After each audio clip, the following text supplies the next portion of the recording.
Good morning, student. This lecture is for MCOM second semester. Subject cooperation.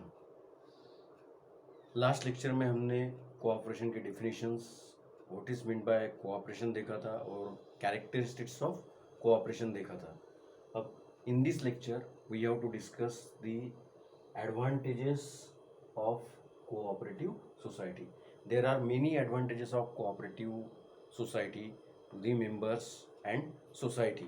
We will discuss a few important advantages of cooperative society. So here first advantage is the easy formation. That means the formation of the cooperative society is very simple.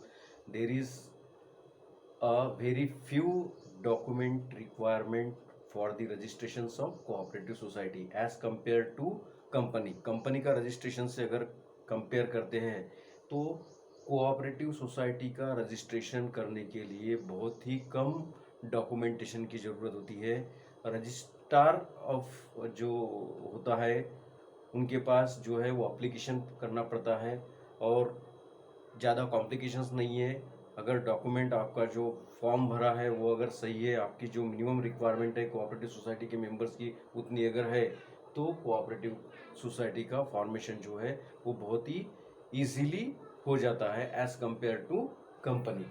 इसलिए इसको बोला है कि easy formation. That means there is no complications for the formation of cooperative society. Second one is no restrictions on membership. There is no restrictions on the membership of the cooperative society कि cooperative society में कितने भी member रह सकते हैं और उस पर कोई भी लिमिटेशंस नहीं है. जितने चाहे वो उतने मेंबर्स कोऑपरेटिव सोसाइटी में मेंबर बन सकते हैं. उसमें ऐसा कोई भी रिस्ट्रिक्शंस करके नहीं है. Therefore it is called as no restrictions on membership of the cooperative society. Third one is the limited liability. That means the liability of the members in a cooperative society is limited to the shares और money he invested in cooperative society. वैसे इसमें दोनों भी options रहते हैं कि limited liabilities से भी रजिस्ट्रेशन हो सकता है, अनलिमिटेड लाइबिलिटीज में भी रजिस्ट्रेशन हो सकता है. लेकिन most of the cooperative society जो है उनका जो रजिस्ट्रेशन है वो लिमिटेड लाइबिलिटी में वो करते हैं ताकि मेंबर्स की लाइबिलिटी लिमिटेड रहे. अब लिमिटेड लाइबिलिटी मीन्स क्या है, व्हाट इज लिमिटेड लाइबिलिटी? तो इनकेस अगर कुछ होता है, कोऑपरेटिव सोसाइटी डूबती है कुछ कारणों की वजह से, तो जो मेंबर्स है मेंबर्स का उतना ही लॉस होगा जितने की उसके शेयर है. जितने पैसों के उतने उसने शेयर लिए है उतना ही उसका लॉस होगा, उससे ज़्यादा उसका लॉस नहीं होगा. और जो उसकी पर्सनल असेट कोऑपरेटिव सोसाइटी की लाइबिलिटी पेड करने के लिए यूज़ नहीं की जाएंगी. That's why it is called as the liability of the society is limited. इसलिए बोला है कि कोऑपरेटिव सोसाइटी की जो लाइबिलिटी है, मेंबर्स की जो लाइबिलिटी है वो लिमिटेड है. लेकिन ये देखना जरूरी है कि सोसाइटी का रजिस्ट्रेशन लिमिटेड लाइबिलिटी में है कि अनलिमिटेड लाइबिलिटी में है. Fourth one is the service motive. ये सबसे इंपॉर्टेंट है. That's why because the basic purpose for the formation of cooperative society is to provide service to the society and services to the member. That's why it is the most important advantage of the cooperative society, because the main motto or main objective of the cooperative society is to provide the services to the members and to the society. Fifth one is the democratic management. Why it is called as democratic management in cooperative society? Because cooperative society run on the principles of or manage on the principles of one member one vote. एक members है तो वो एक ही, उसके कितने भी shares होंगे तो भी वो एक ही वोट दे सकता है. कंपनी के जैसा नहीं, जितने शेयर्स है उतने वोट दे सकता, वैसा नहीं है. कोऑपरेटिव सोसाइटी में अगर एक पर्सन है उसके कितने भी शेयर्स हैं तो वो एक ही वोट दे सकता है. और जो भी मेंबर्स है वो जो मेंबर्स है they have to appoint the board of directors, और वो मेंबर्स जो है वो बोर्ड ऑफ डायरेक्टर्स जो है कोऑपरेटिव सोसाइटी के वो अपॉइंट करते हैं।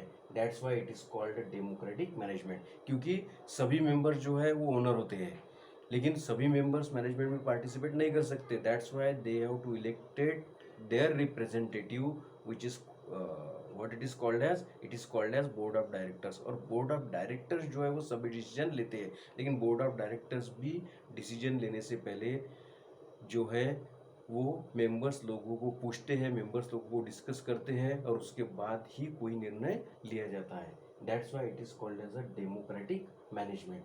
Six one is the stability and continuity. Stability and continuity means जिसको बोलेंगे कि परपेचुअल सक्सेशन जिसको बोल सकते हैं, कि कंपनी में जैसे रहता है कि परपेचुअल सक्सेशन, कितने भी मेंबर्स आ रहे हैं, मेंबर जा रहे हैं, मेंबर्स की डेथ हो रही है, या मेंबर्स जो है वो रिजाइन कर रहा है, मेंबरशिप छोड़ रहा है, उससे कोऑपरेटिव सोसाइटी को कोई भी फर्क नहीं पड़ता। That's why it is called as stability and continuity. यानी बोर्ड ऑफ डायरेक्टर चेंज हो रहे हैं, मेंबर्स चेंज हो रहे हैं, मेंबर्स लोगों की डेथ हो रही है, इससे कोऑपरेटिव सोसाइटी को कोई भी फर्क नहीं पड़ता। It is a stable and what we will called as a perpetual succession. Normal cases में कोऑपरेटिव सोसाइटी को ये मेंबर्स आ रहे हैं, मेंबर्स जा रहे हैं, मेंबर्स की डेथ हो रही, उससे कोऑपरेटिव सोसाइटी बंद नहीं होती, वो चालू ही रहती है, कंटिन्यू ही रहती है। And seventh is the surplus share. जो भी सरप्लस बचता है वो मेंबर्स लोग जो है वो शेयर करते हैं in the form of dividend. एक पर्टिकुलर गवर्नमेंट ने जो बोला है उतना जो है स्टैट्यूटरी रिजर्व जो आउटसाइड में रखने के बाद what ever profit is left it should be shared by all the members of the cooperative society in the form of dividend.